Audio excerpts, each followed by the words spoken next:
వాళ్ళ కథలు ముగియ కంటి కొసల అగ్నులెగయ కండగా ఒళ్ళు నరక కసి కసిగా గొంతు కొరక మృత్యు వచ్చి కేకలిడగా ప్రళయనాదం జగతి వినగా చుక్కగా నెత్తురోడ దిక్కులన్నీ నక్కి చూడ చిత్రహింస చేయుచుండ శత్రువులే మాసిపోవగా విలయ ప్రళయమూర్తి వచ్చింది ఇదే కాంచన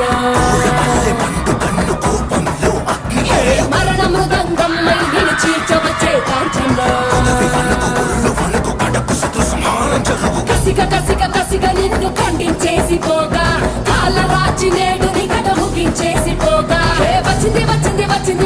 వచ్చింది రా హోరు గాలి లాగా వచ్చరా నిన్ను నరికి పోగులెట్ట వచ్చరా అడామగా కలిసి వచ్చరా